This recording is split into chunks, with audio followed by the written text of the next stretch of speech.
विद्यार्थियों, हम देख रहे हैं सेट 2 आपका बायोलॉजी का। बहुत सारे कमेंट आ रहे थे। इसी तरह से आप कमेंट करेंगे तो आपके सारे सॉल्यूशंस अपलोड किए जाएंगे। मैक्सिमम कमेंट करिए, मैक्सिमम शेयर करिए, ताकि आपके सारे सॉल्यूशंस बना दिए जाएं। तो चलिए पहले क्वेश्चन से स्टार्ट करते हैं। पहला क्वेश्चन जो आपसे पूछा गया है, इसमें इंग्लिश मीडियम और हिंदी मीडियम दोनों के लिए सॉल्यूशन। तो इसमें पहला पूछा गया है, बायोपायरेसी क्या है। तो बायोपायरेसी, व्हाट इज बायोपायरेसी। तो बायोपायरेसी जैव एकाधिकार प्राप्त किए बिना किसी दूसरे देश के जैविक संसाधनों को अपने लाभ के लिए उपयोग करना जो है जैव डकैती यानी कि यानी कि बायोपायरेसी कहलाती है। सिंपल सा वर्ड है, हिंदी में इसको जैव डकैती बोलते हैं। ठीक है, तो इस तरह से आपका ये आंसर हो गया। इंग्लिश मीडियम के लिए नीचे वही चीज़ लिखी गई। उसके बाद में नेक्स्ट जो क्वेश्चन है, इसमें पूछा गया, what do you mean by algal Bloom, यानी कि शैवाल प्रस्फुटन क्या कहलाता है या क्या होता है। तो जल निकाय में हरे शैवाल की संख्या में तेजी से वृद्धि, जल निकायों को हरा रंग प्रदान करना शैवाल प्रस्फुटन कहलाता है। आपने लास्ट टाइम वीडियो में भी कमेंट किया था, और आपके कमेंट का हमेशा इसीलिए इंतजार रहता है कि आपने बोला था सर थोड़ा सा शॉर्ट आंसर दो। तो जिसके आंसर्स जितने शॉर्ट हो सकते हैं उसके उतने आंसर शॉर्ट दिए जा रहे हैं आपको इस वीडियो के दौरान। इसके बाद में नेक्स्ट जो थर्ड क्वेश्चन है, इसमें पूछा गया है आपसे, एक्सपांड करना है IARI को। तो इसका होता है इंडियन एग्रीकल्चर रिसर्च इंस्टीट्यूट, यानी कि IARI, भारतीय कृषि अनुसंधान संस्थान। नेक्स्ट जो क्वेश्चन है, इसमें पूछा गया आपसे, व्हाट इज पैराटिज्म, यानी कि अंड परजीवता क्या है। तो अंड परजीवता एक प्रकार का परजीवीवाद है जिसमें एक जीव यानी परजीवी दूसरे जीव यानी होस्ट के घोंसले पर अंडा देता है या अंडे देता है। तो ये है इसका शॉर्ट डेफिनेशन। इसके बाद आते हैं नेक्स्ट क्वेश्चन पे, what do you mean by झूम कल्टीवेशन। झूम कृषि से आप क्या समझते हैं। तो झूम खेती एक पारंपरिक पारंपरिक पारंपरिक कृषि पद्धति है जहां पहले पेड़ पौधों को जो है वो अन्य वनस्पतियों को जो है भूमि से साफ कर दिया जाता है और जला दिया जाता है, फिर वहां पर सीमित वर्षों के लिए कृषि की जाती है। आपने 10th क्लास में भी ये पढ़ा था।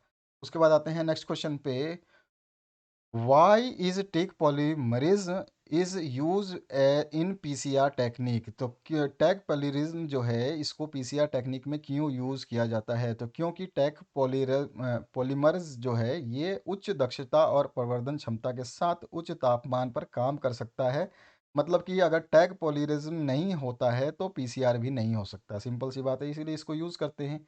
ठीक है, ये इसका आंसर हो गया। नेक्स्ट जो क्वेश्चन है, नेम का आपको बताना है। जो संघटक हैं बायोगैस के, कॉन्स्टिट्यूएंट्स हैं बायोगैस के उनके, तो उसमें आपके मेनली जो है 3 गैसेस आते हैं, जिसमें मीथेन, हाइड्रोजन और कार्बन डाइऑक्साइड को शामिल किया जाता है। तो इस तरह से आप इसका आंसर लिख सकते हैं। सेक्शन बी जो स्टार्ट होता है आपका, मैक्सिमम शेयर और लाइक करना बिल्कुल ना भूलें ताकि आपके अगले सेट को सॉल्व किया जाए। आप लोगों के कमेंट पे डिपेंड करता है कि आप कौन से सेट को सॉल्व करवाना चाहते हैं, आइदर केमिस्ट्री और फिजिक्स और बायो। इसके बाद में नेक्स्ट जो क्वेश्चन है आठवां, एक्सप्लेन इन ब्रीफ। दो स्टेटिन्स जो हैं इनको आपको बताना है, इसको संक्षेप में बताना है। तो स्टेटिन्स जो है ऐसी दवाई होती हैं जो कैस्ट्रोल को कम करती हैं। ये शरीर में कैस्ट्रोल बनाने के लिए जो आवश्यक पदार्थ है उसको अवरुद्ध करने का काम करती हैं। केवल कोलेस्ट्रॉल को कम करना स्टेटिन का एकमात्र लाभ नहीं होता है, बल्कि इन दवाओं से जो है हृदय रोग और स्ट्रोक के जोखिम को भी कम किया जाता है। तो इस तरह से ये आंसर हो गया। अगले क्वेश्चन की बात करते हैं हम। अगला जो क्वेश्चन है इसमें पूछा गया है, राइट एनी 3 पॉपुलेशन एट्रीब्यूट्स। तो समष्टि के किन्हीं 3 गुणों को आप बताना है। तो एक तो है जन्म दर, एक दूसरा है मृत्यु दर और तीसरा है लिंग अनुपात। तो तीनों को हम यहाँ पे डिफाइन कर चुके हैं। आप इनको आराम से पढ़ सकते हैं, क्योंकि जन्म दर, मृत्यु दर और लिंग अनुपात तीनों के बारे में आपने 10th क्लास से पढ़ना शुरू किया था और अब तक आप पढ़ रहे हैं। ठीक है, इसमें सब कुछ समझाया गया है और इसी तरह से आपको लिखना है। यहाँ पर जो है तीनों के इंग्लिश वर्जन भी दिए गए हैं। इसके बाद आते हैं नेक्स्ट क्वेश्चन पे।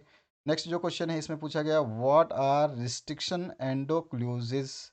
और इसको बाद में आपसे पूछा गया एक्सप्लेन करना है एग्जाम्पल के साथ में, convention of naming of this enzyme. ठीक है, इनके नामकरण का संबंधित प्रक्रिया का एक उदाहरण देकर के आपको समझाना है। तो ये क्या होता है, तो डीएनए लाइकेज के कार्य में सहायता प्रदान करना इसका काम है। और प्रतिबंधन एंडो न्यूक्लियस का उपयोग आनुवांशिक इंजीनियरिंग में डीएनए के पुनयोजक अणु बनाने में किया जाता है, जो विभिन्न स्रोतों या जीनोमों से प्राप्त डीएनए से मिलकर बना होता है। तो इस तरह से इसकी तो हमने डेफिनेशन समझा दी आपको। अब इसके जो है नामकरण से संबंधित जो है, इसमें पहला जो है एक प्रतिबंध एंडोक्लूज्म जो कि इकोराई बोलते हैं जिसका, इसका नामकरण निम्न तरीके से किया जाता है। पहला अक्षर जो है उस जीव के जीन के बारे में बताता है जिसमें इस एंजाइम जिससे ये एंजाइम प्राप्त होता है। दूसरा और तीसरा जो अक्षर है ये जीव के प्रजातियों के बारे में बताता है और चौथा जो अक्षर है वो स्ट्रेन के बारे में बताता है। तो इस तरह से हमने इंग्लिश वर्जन में भी इसका आंसर लिख दिया है। 11वां नंबर जो क्वेश्चन है, व्हाट आर इकोलॉजिकल पिरामिड, ये इसके बारे में तो आपको पता ही है, बहुत इंपॉर्टेंट क्वेश्चंस रहेगा आपके लिए।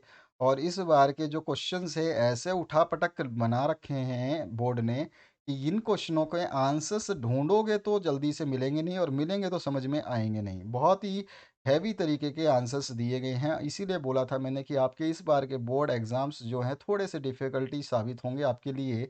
और दूसरी बात ये है कि आपको 1.5 घंटे में एमसीक्यू करना होगा और 1.5 घंटे बाद में आपको दूसरा पेपर मिलेगा। पहले हमने सोचा था कि एक साथ में आपको दोनों पेपर मिलेंगे, लेकिन अभी वो स्थिति नहीं है। आपकी डेट शीट तो आ चुकी है, आपको पता भी है, उसके लिए मैंने वीडियो नहीं बनाया। हालाँकि आपको सभी को पता चल चुका होगा कि आपकी डेट शीट जो है 24 तारीख से लागू हो चुकी है। और आपको 1.5 घंटे में पहले एमसीक्यू के लिए जो है ओएमआर शीट और सेट जो हमने टर्म 1 के लिए जो दिए थे, करवाए थे, उनको ज़रूर पढ़ लेना। उनमें से क्वेश्चन आएँगे और उसके बाद में सेट 2 जो अभी कर रहे हैं, उनमें से क्वेश्चन आएँगे 1.5 घंटे में। यानी कि डेढ़-डेढ़ घंटे का अलग-अलग पेपर होगा जो कि आपकी स्थिति के अनुसार थोड़ा-सा मुसीबत पैदा कर सकता है। तो यहाँ पर जो है इकोलॉजिकल जो पिरामिड है उसको आपको बताना है। तो ये पारिस्थितिक पिरामिड जो होता है विभिन्न पोषी स्तर के बीच में संबंध की रचना बताता है। इसी संरचना का जो ग्राफीय चित्र है उसी को हम जो है पारिस्थितिक पिरामिड कहते हैं या कहलाता है। ठीक है? ये सिंपल सा डेफिनेशन हम लिखेंगे इसमें। ज़्यादा हैवी डेफिनेशन लिखने की आवश्यकता नहीं है, जो एग्जामिनर को समझ में आ जाए और जो आपको याद हो जाए वही डेफिनेशन हमने यहाँ पे दिया है। अब इसके बाद में इसमें पूछा है कि ऊर्जा पिरामिड का वर्णन करना है। ऊर्जा पिरामिड क्या होता है? तो उसके बारे में हम समझा देंगे क्योंकि क्वेश्चन जो है ऊर्जा पिरामिड के बारे में पूछा है। ऊर्जा पिरामिड का आपको एक ज़रूर आपको क्या करना है कि यहाँ पर जो है ये बाय मिस्टेक जो है यहीं पर आंसर रह गया था। तो यहाँ पर हम इस आंसर को ध्यान रखना कि ये जो ऊर्जा पिरामिड आप बनाओगे तो इसमें आप इस तरह का ऊर्जा पिरामिड जरूर बनाओगे। देखो यहाँ पे मैंने बना रखा है इसको, ये जरूर बनाओगे आप। ऊर्जा पिरामिड की जब भी बात आएगी तो इस तरह से प्राइमरी और उसके बाद में प्राइमरी प्रोड्यूसर्स, फिर प्राइमरी कंज्यूमर्स, सेकेंडरी और टार्टरी, कम से कम 3 लेवल आप बनाओगे ही बनाओगे। उसके ऊपर का बनाओ या ना बनाओ उससे कोई फर्क नहीं पड़ता। ठीक है?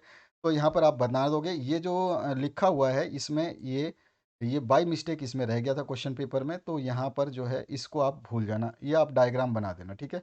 अब आते हैं हम इस क्वेश्चन के अगले पार्ट पे। तो पिरामिड ऑफ एनर्जी क्या होता है? तो पिरामिड एनर्जी क्या होता है? ऊर्जा पिरामिड सीधा बनता है क्योंकि परितंत्र के विभिन्न पोषक स्तरों पर जो है 90% ऊर्जा व्यय हो जाती है तथा शेष 10% ऊर्जा ही उच्च स्तर तक पहुंच पाती है। अतः प्रत्येक पोषक स्तर पर ऊर्जा की मात्रा में कमी हो जाती है तथा निम्न से उच्च स्तर तक की ओर जब जीवों की संख्या भी जो है नीचे से ऊपर की तरफ कम होती चली जाती है। तो इस तरह से हम पिरामिड को डिफाइन कर सकते हैं ऊर्जा के।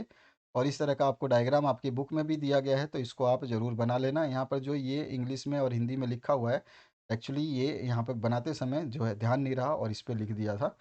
चलिए आगे बढ़ते हैं नेक्स्ट क्वेश्चन की तरफ। तो नेक्स्ट क्वेश्चन है आपको, क्राई प्रोटीन्स क्या होते हैं और कौन से ऑर्गेनिज्म जो है इसको प्रोड्यूस करते हैं और how man exploit the protein of its benefit. तो कैसे इस प्रोटीन का जो बेनिफिट है उसका फ़ायदा कैसे उपयोग में लाता है ये चीज़ हम बताएंगे। तो क्राई प्रोटीन्स जो है क्रिस्टलाइन प्रोटीन होते हैं और क्राई प्रोटीन जहरीले प्रोटीन होते हैं जिन्हें कीटनाशक प्रोटीन भी कहा जाता है।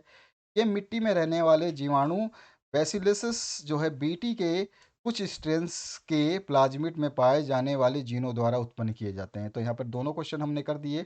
अब इसके बाद में तीसरी चीज़ पूछी गई है कि मानव जो है उसको कैसे उपयोग में लाते हैं, वो चीज़ बताएंगे। इंग्लिश मीडियम के लिए मैंने यहाँ पे आंसर लिखा हुआ है, हर चीज़ के नीचे इंग्लिश मीडियम का आंसर लिखा हुआ है।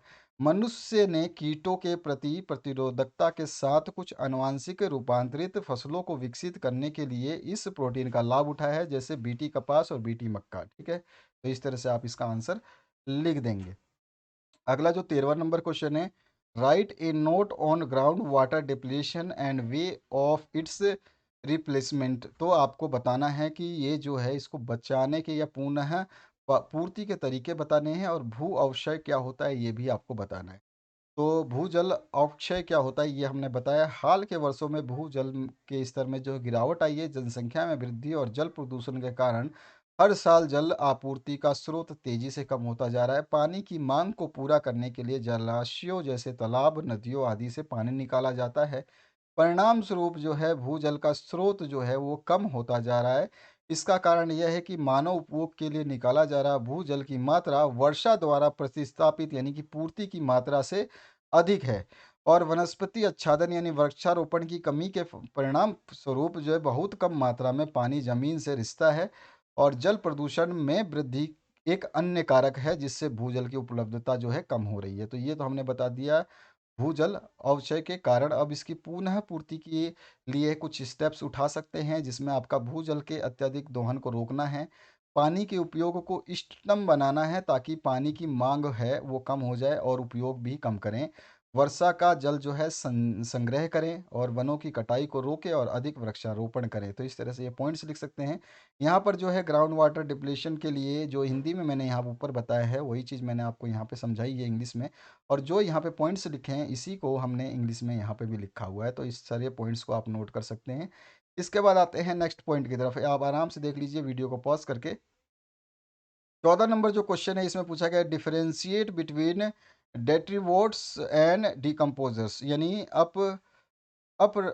अपर दाहरी और अपघटों के बीच में जो है आपको अंतर स्पष्ट करना है। तो देखिए दोनों के बीच में एक एक लाइन में हम अंतर स्पष्ट यानी कि डेफिनेशन देकर के अंतर स्पष्ट कर देंगे। तो अपघटक जटिल कार्बनिक पदार्थों को कार्बन डाइऑक्साइड, पानी और पोषक तत्वों जैसे अकार्बनिक पदार्थों में तोड़ देते हैं। इस प्रक्रिया को अपघटन कहा जाता है। और जो है इसका उदाहरण बैक्टीरिया, कवक आदि हैं। और अपपरदाहारी जो है वे जीव है जो डिट्रिस यानी कि पौधों और जानवरों के मृत अवशेष को डिट्रिस बोलते हैं कि को छोटे कणों में तोड़ते हैं। इस प्रक्रिया को विखंडन कहा जाता है। उदाहरण के हिसाब से केचुआ, समुद्री हीरा आदि। ठीक है, तो इस तरह से आप बोल सकते हो। तो इस तरह से आपका ये आंसर हो गया। अब आगे बढ़ते हैं, इसी का जो इंग्लिश वर्जन है जो हमने यहाँ पे दे रखा है। ठीक है, तो ये सारे के सारे आपके सॉल्यूशन हैं इंग्लिश और हिंदी मीडियम के लिए। अगले क्वेश्चन की सेक्शन सी की तरफ बात करें तो what is bio magnification and explain bio magnification with suitable example और का जो है डायग्राम भी आपको बताना है। तो जयवर्धन का अर्थ है खाद्य श्रृंखला के विभिन्न स्तरों पर जीवों द्वारा विभिन्न महत्वहीन और कभी-कभी हानिकारक पदार्थों का इकट्ठा होना या होता है। ठीक है, यहाँ पर जब यह तब होता है जब औद्योगिक कृषि और मानव अपशिष्ट को नदियों, सीवरों या नालों के माध्यम से महासागरों में फेंक दिया जाता है या छोड़ दिया जाता है। तो यहाँ पर हमने डेफिनेशन को समझा दिया कि बायोमैग्निफिकेशन क्या होता है। अब हम बात करेंगे कि इसके उपयुक्त उदाहरण और चित्र के द्वारा जो है अवर्धन की व्याख्या कर देंगे। तो जयवर्धन का वास्तविक जीवन में उदाहरण जो है, जयवर्धन का वास्तविक जीवन में उदाहरण जो हम देखेंगे तो यहाँ पर क्या होगा, देखिए यहाँ पर जो है यहाँ पर ये 2 बार लिख दिया तो थोड़ा-सा आप इसको सही कर लेना। जयवर्धन का वास्तविक जीवन उदाहरण और जयवर्धन का वास्तविक जीवन उदाहरण। तो यहाँ पर 2 बार लिख दिया तो आप एक ही लिखेंगे तो मैं एक यहाँ से इरेज़ कर देता हूँ। आप यहाँ पर से मैं इसको लास्ट वाले को, तो ये हो गया। अब जो है देखिए, जब मच्छरों को नियंत्रित करने के लिए मार्स का छिड़काव किया जाता है तो ये डीडीटी की मात्रा जो है छोड़ता है। और ये मात्रा जो है पानी में मिश्रित होकर के जलीय जीवों की कोशिकाओं में समा जाता है।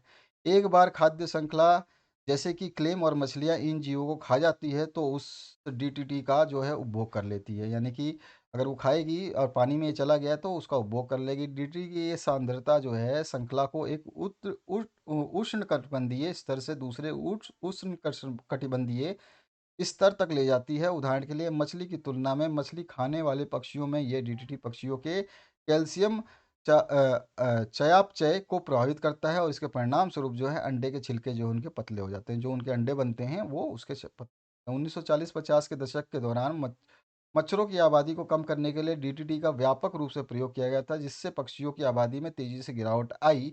अन्य प्रमुख जैविक आवर्धन उदाहरण विभिन्न शिकारी मछलियों में पाए जाने मछलियों में पारे की उपस्थिति है। पारा मतलब जो होता है मरकरी। तो इसमें स्वॉर्ड फिश, आपका शार्क, टूना, ऑरेंज रफी और किंग मैकेरल आदि जैसी मछलियों में छोटी मछलियों की तुलना में उच्च स्तर का जहरीला पारा यानी मरकरी होता है। यह इतना अधिक होता है कि स्वस्थ विशेषज्ञ जो है गर्भवती महिलाओं को इन मछलियों के सेवन से बचने के लिए कहते हैं। ये बच्चे की तंत्रिका तंत्र को जो है नुकसान पहुंचा सकता है। तो इस तरह से जो है हमने इसका आंसर देखा कि आपका जो है इसका उपयुक्त उदाहरण सहित चित्र द्वारा चित्र भी बनाएंगे हम। तो पहले ये इंग्लिश मीडियम के लिए यहाँ पे मैंने जो एग्जांपल, जो पहले तो आपको इंग्लिश में डेफिनेशन बता दी थी बायोमैग्निफिकेशन की, यहाँ पे लिखा हुआ है, आप इसको देख सकते हैं। उसके बाद में जो स्टेप्स जो आपको बताने हैं आगे के, उसको स्टेप्स को बताने हैं, और स्टेप्स को बताने के बाद में हम इसको चित्र के द्वारा समझा देंगे। तो ये स्टेप्स जो हैं आप देखेंगे, और यहाँ पे देखिए चित्र जो है, अभी समझिए इसको। देखिए वाटर है, और वाटर में जैसे कि आपका जो निर्माता प्रोड्यूसर जो है, इसको तो पाइथो प्लांकेटोन कहते हैं, और जो प्लांकोटोन जो है इसको छोटे जानवर कहते हैं। छोटे जानवरों को ये बायोलॉजिकल टर्म है, इसमें बोला जाता है छोटे जानवरों को, ये लैंग्वेज यूज़ की जाती है।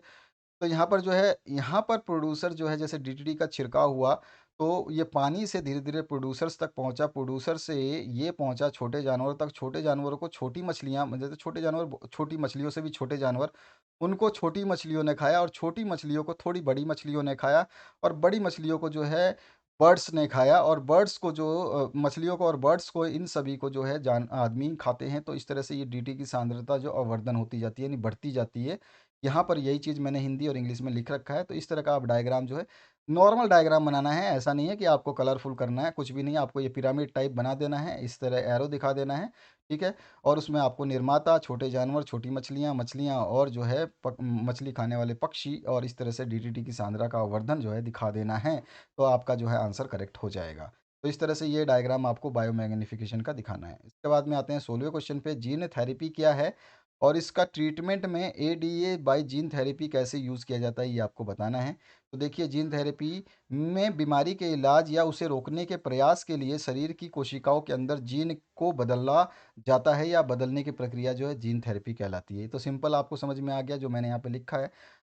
अब आते हैं एडीए की, जो है आपको कौन कौन से स्टेप्स में जो एडीए की हम ट्रीटमेंट करते हैं, तो कौन से स्टेप्स को फॉलो करते हैं। तो देखिए, एडीए की कमी को एडोनोसाइन डेमिनिस की कमी भी कहा जाता है। यह ऑटोसोमल रिसेसिव डिसऑर्डर है, जो कि इम्यूनोडिफिशियंसी का कारण बनता है। इम्यूनोडिफिशियंसी जो आपका होता है, वो जो है पूरा का इम्यूनो, अपना जो मतलब जो भी हमारी जो प्रतिरोधक क्षमता है ना, उसको ख़त्म करता है। तो इसके उपचार में जीन थेरेपी को शामिल किया जाता है। इसमें पहला स्टेप में क्या करते हैं, इसमें रोगी के रक्त को लिम्फोसाइट्स इन विट्रो में एक संकृति में उगाए जाते हैं, ठीक है। एक संकृति में उगाए जाते हैं। फिर ये क्या करते हैं, एक रेट्रोवायर वेक्टर का उपयोग करके इन लिम्फोसाइट्स में एक कार्यात्मक डीएनए, जिसको सीडीएनए पेश किया जाता है, डीएनए सीडीएस पेश किया जाता है, और इन लिम्फोसाइट्स को रोगी में प्रवेश मतलब रोगी के अंदर पेश किया जाता है, या फिर मतलब उसके अंदर डाला जाता है, ठीक है। और समय समय पर यह प्रतिक्रिया को या इस क्रिया को दोहराया जाता है। यदि एक कार्यात्मक डीएनए जीन को अस्थि मज्जा या जो आपका कोशिकाओं से अलग किया जाता है और प्रारंभिक भ्रूण अवस्था में पेश किया जाता है, तो कमी को अस्थायी रूप से ठीक किया जा सकता है। तो इस तरह से हमारा जो है इसको इसके आंसर को हो गया, ठीक है। पेश किया जाता है या फिर डाला जाता है अवस्था में, ठीक है। तो इस जो कमी है ये वाला एडीए वाला, तो इसको कम कर सकते हैं। तो एडीए वाले डेफिशिएंसी को कैसे कम किया जाता है, उसके लिए इंग्लिश वर्जन भी मैंने यहाँ पे दिया है। तो इंग्लिश वर्जन जो स्टूडेंट नोट करना चाहते हैं, वो इसको इंग्लिश वर्जन में भी नोट कर सकते हैं। तो यहाँ पर जो है आपके सारे के सारे इंग्लिश में सॉल्यूशन है, आप देख सकते हैं। अब इसके बाद में 17 नंबर जो क्वेश्चन है, इसकी बात करते हैं। अपघटन वह प्रक्रिया है, यानी कि डिकम्पोजिशन बताना है, और उसके बाद में आपसे पूछा गया डिस्क्राइब स्टेप्स, ठीक है। तो देखिए, अपघटन वह प्रक्रिया है जिसके द्वारा मृत मृत कार्बनिक पदार्थ, कार्बन डाइऑक्साइड, पानी, साधारण शर्करा और खनिज लवण जैसे सरल कार्बनिक और अकार्बनिक यौगिकों में टूट जाते हैं। डिकम्पोजिशन इसको बोलते हैं, ठीक है। इसको अब हम इंग्लिश में भी डिफाइन कर सकते हैं। इसके बाद में इसके 5 चरण जो होते हैं, उन 5 चरणों को हम यहाँ पे बता देंगे, जिसमें 5 चरण में विखंडन, लीचिंग यानी कि अपरद और अपचयन और आर्द्रीकरण और खनिजीकरण है, ठीक है। तो आर्द्रीकरण, ह्यूमिफिकेशन को आर्द्रीकरण बोलते हैं। यहाँ ह्यूमिफिकेशन लिखा है, आप इसको हिंदी में आर्द्रीकरण कर सकते हैं, या ह्यूमिफिकेशन भी आप डायरेक्ट लिख सकते हैं। तो यहाँ पर जो विखंडन में क्या होता है, इसमें केचुए द्वारा जटिल कार्बनिक पदार्थों को छोटे छोटे टुकड़ों में विखंडित किया जाता है। उसके बाद में नीलाक्षण जो होता है, इसमें क्या करते हैं, जिसको हम अपर्दन या लीचिंग बोलते हैं, या अपरद बोलते हैं, इसको हम लीचिंग बोलते हैं। इसमें जल में घुलनशील पोषक तत्व मिट्टी की परतों में प्रवेश कर अनुलंबन अनुलंब अनु उपलब्ध लवण के रूप में जो है बंद यानी समाहित हो जाते हैं। उसके बाद में है अपचयन। अपचयन में क्या होता है, इसमें बैक्टीरिया और कवकों के विभिन्न एंजाइम के माध्यम से अपघटित हो जाते हैं। ह्यूमिफिकेशन जो है इसको हम बोलते हैं आर्द्रीकरण। तो इसमें क्या होता है, इस चरण में परिणाम स्वरूप एक गहरे रंग का कोलाइडल पदार्थ बनता है जिसे ह्यूमस कहा जाता है, और यह पौधों के लिए पोषक तत्वों का भंडार है। और फिर इसमें खनिजीकरण होता है जो रोगाणुओं की क्रिया से ह्यूमस का शरण करता है या फिर होता है, और खनिजीकरण की प्रक्रिया द्वारा अकार्बनिक पोषक तत्वों की मिट्टी जो है मिट्टी में समा जाते हैं या मिट्टी में छोड़े जाते हैं। तो इस तरह से आप इसका आंसर लिख सकते हैं। इसका जो है इंग्लिश वर्जन यहाँ पे नीचे दिया गया है, स्टेप नंबर 1 2 3 4।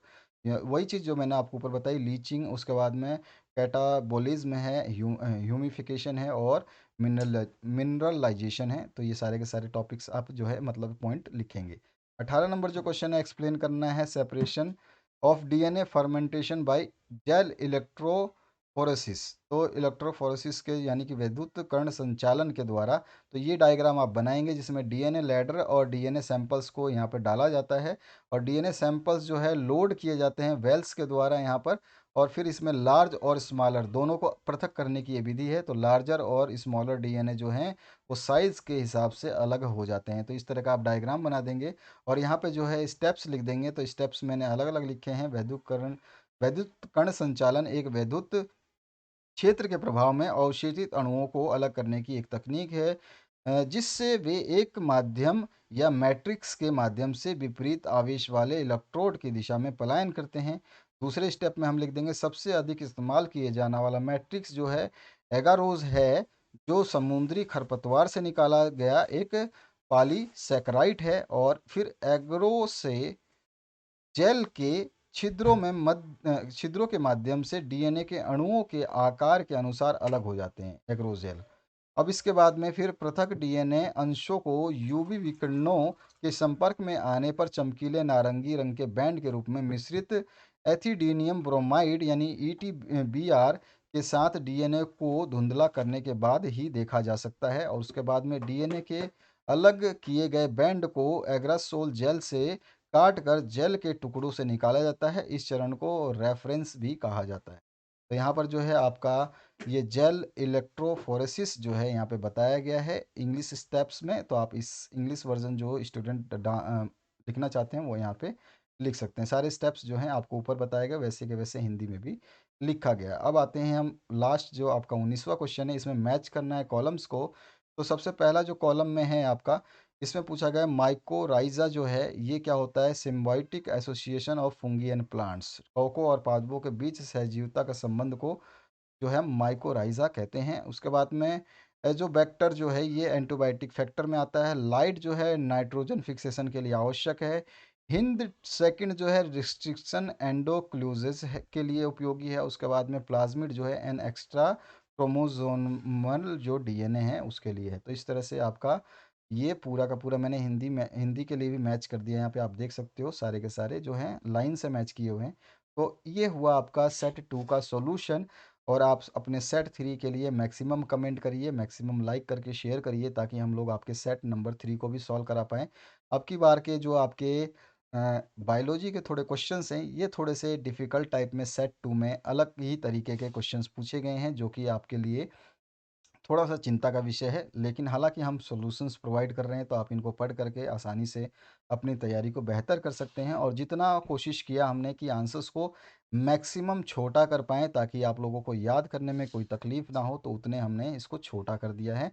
और अगर आप इसको थोड़ा-सा और डिस्क्राइब करना चाहते हैं, तो बुक से ज़रूर रेफ़र करिएगा।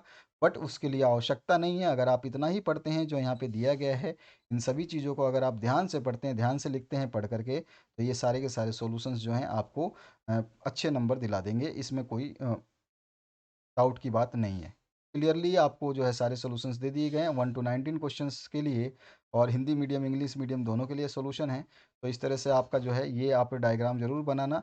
जब भी डायग्राम की बात होती है, बायोलॉजी हो, मैथ हो या फिर साइंस हो, तभी में डायग्राम बनाना बहुत ही आवश्यक है। उसके वजह से नंबर ऑटोमेटिकली मिल जाते हैं, चाहे आपने कम लिखा हो। तो आपको मैंने जैसे बताया कि इस वाले पार्ट का जो है ये वाला डायग्राम जो आपसे पूछा जाए ऊर्जा स्तर, तो ये ज़रूर बनाएंगे। ठीक है, यहाँ पर क्या हुआ कि ये जो हमने लिखा था, तो ये इसी में गलती से बाई मिस्टेक लिख दिया। और ध्यान नहीं रहा, पेस्ट कर दिया था, फिर इसको मिटाना पॉसिबल नहीं था। तो इसीलिए अभी यहाँ पर इस तरह से ये जो है डायग्राम आपके बुक में है ये वाला पिरामिड का, तो इसको पिरामिड को बना लेना, ठीक है। हर स्तर पे जो है 10% की कमी होते होते ये जो है लास्ट स्तर पे जो है आपकी पिरामिड में बहुत ही कम ऊर्जा पहुँचती है।